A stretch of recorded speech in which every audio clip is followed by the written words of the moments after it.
Hello and welcome back to this bridge build project from Galgorm Hall. This is the second in a two-part series, and if you haven't seen the first video, please click the link on the right hand side now to direct you to it. For this video I'm going to be looking at attaching the stone capping to the abutments and to the wall, fixing the Slater's plastic card to the internal walls and the roof of the bridge, and then we're going to paint and weather the entire structure before finally installing it on the layout. So first of all, let's go and take a look at the stone capping. So for the stone capping, I'm going to use something out of the scraps box. Now I'm sure most of you have a scraps box, and it contains all manner of bits and pieces from old kits and things that you just didn't want to throw out because you knew someday they would come in handy. And this is exactly what this is. What we have is a sprue for some plastic strips, which I think come from a Wills kit. And it's not these plastic strips that I want, but it's the actual sprue itself. The width of the abutments and the wall is about 5mm. The edges of these sprues is just over that 5mm mark as well. With the slight angle on each of the edges of this sprue and the flat base, I think it'll just work perfectly as my stone capping. What I'll do is I measure out, I scribe some marks in the plastic to represent the stone, and then just glue it all in place. So rather than having to have lots of little individual bricks climbing up here, one strip here, one on the top, one on the other side, and that'll be 3 sections of stone capping done.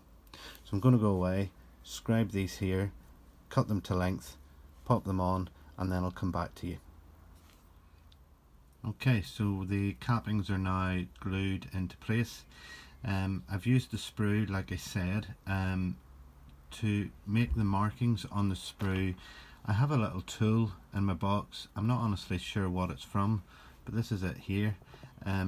It's maybe something used in pottery, but the little pointy end on it is excellent to produce the little indentations on the sprue by just marking out using a ruler. These are about 7mm apart. Marking it with a pencil and then just scribing with the tip of this along the edges. It produces a very good effect, and actually in this light those ridges are showing up quite well. So anyway, the next stage is we'll fit the brickwork to the inside of the 2 walls and to the roof, and once that's in, then we're on to the painting stage. So I'll go away, I'll fit this brick, and then come back to you. Just before I glue the roof of the bridge into place, I just wanted to show you the importance of a really snug fit. I've already cut the sheet of card for it, and I've trimmed it down as much as I want to. Now if I put it in here,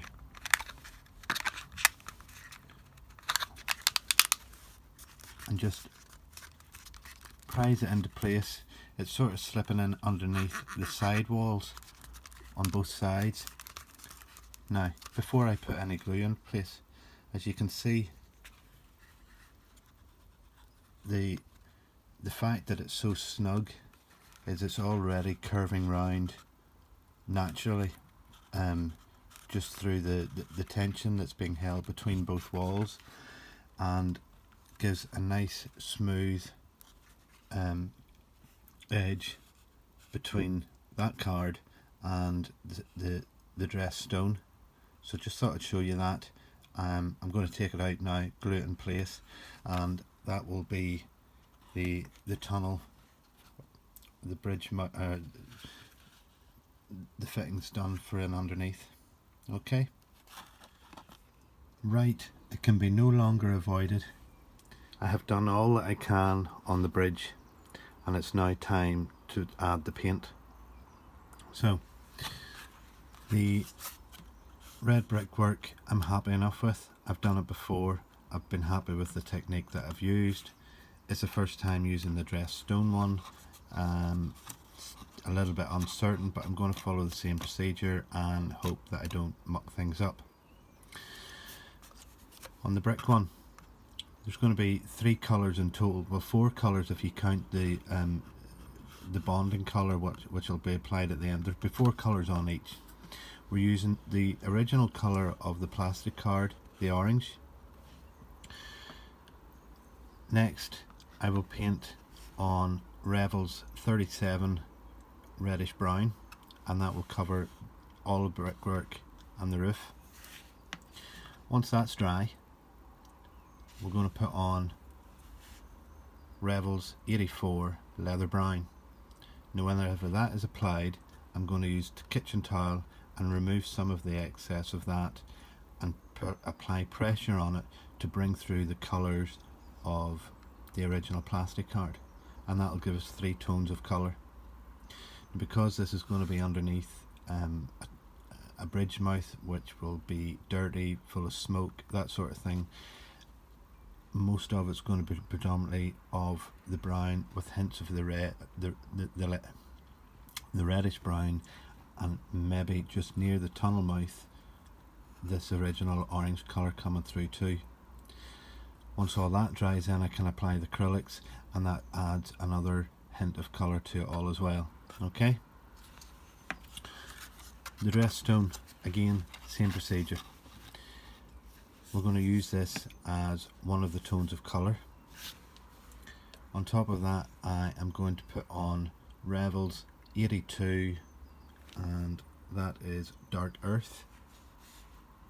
Again, once dry, we're going to put on Revels 78 tank grey, and then again similar procedure as to the brickwork here.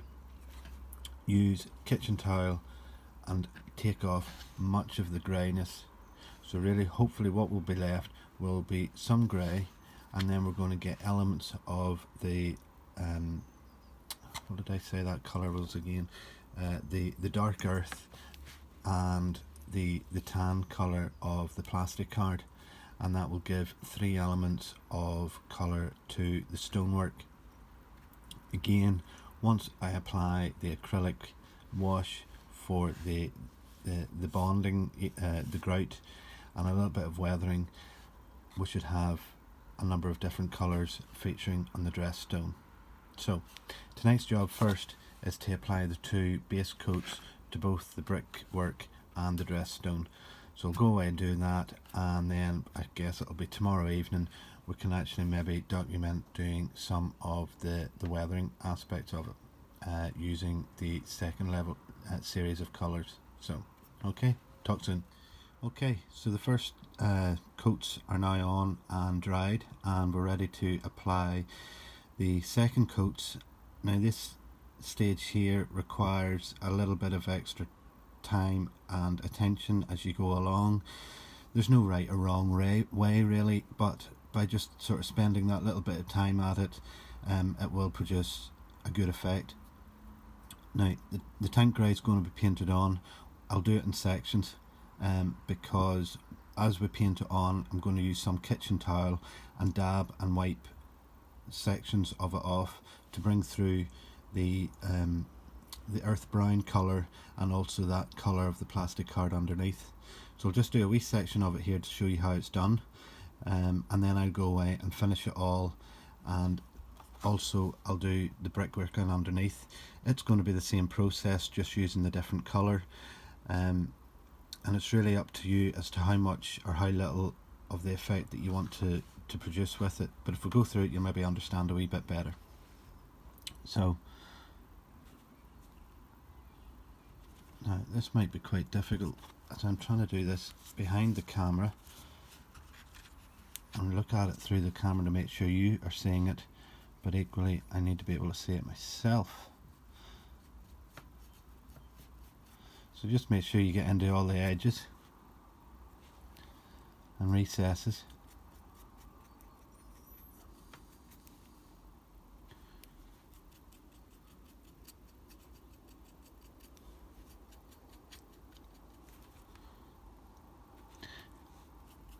doesn't matter, I guess, if you don't apply every surface of it, because at the end of the day we're wiping some of it off anyway. But I want to get a good coverage all the way across, and then let the paper towel do most of the removal. I'm also conscious of not going too heavy handed with it, because if you do, you're filling in those the grouting areas, and if they become too thick whenever it comes to applying the coat of acrylic afterwards, which you're trying to bring out that grouting effect, well, they're just all going to be jammed with paint, and you lose the contours of it. You lose that definition. So let's go with that there. I think that might be enough. Now, it's not overly warm up here in the loft tonight, but the paint does sort of begin to cure fairly quickly, so we don't want to do a big section at once. Scrambled up piece of paper or kitchen towel and just start dabbing on it. Now, because this is all glued together, I have to be careful of the pressure that I don't damage the actual break the abutment away from the face of the bridge. But just by dabbing it there, do it gently to start with, see what you're at, and a little bit more application depending on how much of that grey that you want to remove. I'm just giving it a wee twist as well, just to try and pull up some of the tank grey from beneath, so that we get some. You can see the likes of here, that's the original plastic card colour beginning to come through, and the more of that you get, you're getting those 3 layers of colour that I spoke about at the beginning. I'm going too heavy there, but that'll be alright, I think. And you'll go through quite a bit of kitchen towel doing this. It clogs up with paint, and you don't want to keep putting that back on. Covers your hands and everything. Suppose you could wear gloves. So where's the fun in that? Let's have a look at that. So that's looking quite mucky and grubby. It's also quite dark at the minute, but whenever we apply our wash of, well, what I'm going to do is sort of a pale grey for the grouting, that'll brighten this up a little bit again.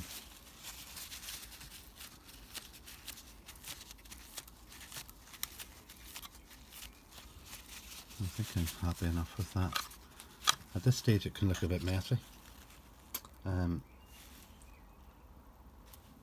just going to touch in that bit there. I think it's just too strong. Yes, at this stage it can look a bit messy, and it's only whenever we get that acrylic wash put on at the end that it actually sort of comes together. But that's the effect we're trying to get. Plenty of different tones and colours in that, different tones of greys, the browns coming through, the earth brown, and some of that pale brown from the plastic card. So that's what we'll do. So I'll carry on through, finish this off, and then I'll come back to you whenever we're going to apply the acrylic wash. Okay?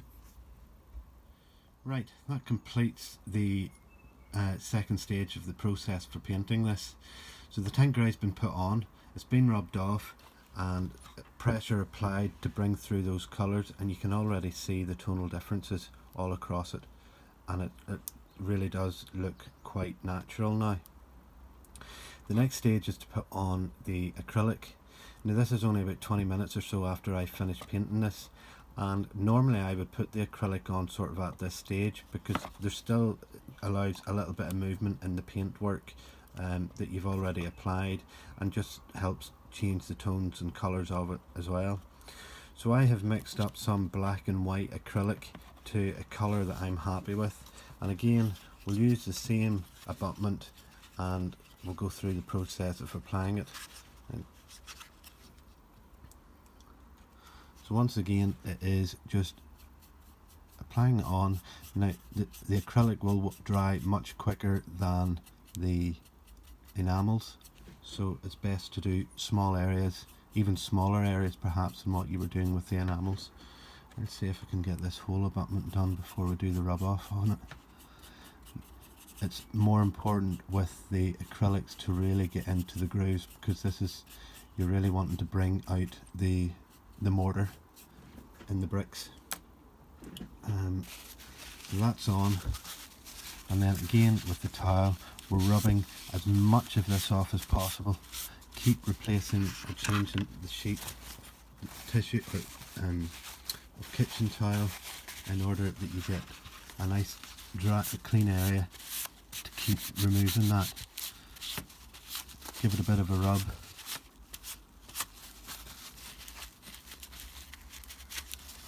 And get into all those corners as well.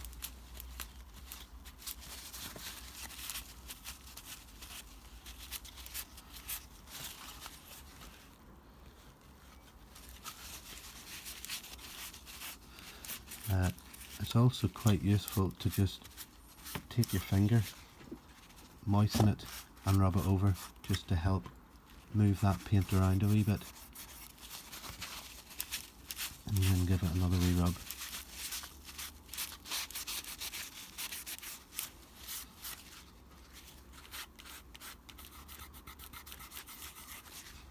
Like I say, the acrylic dries incredibly quickly, so you do have to sort of move fairly sharpish on this.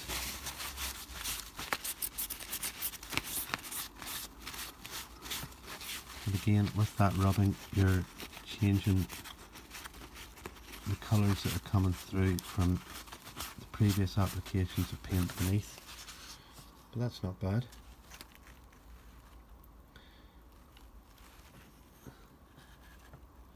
And you really see the definition in the grouting now. Yeah, quite happy with that.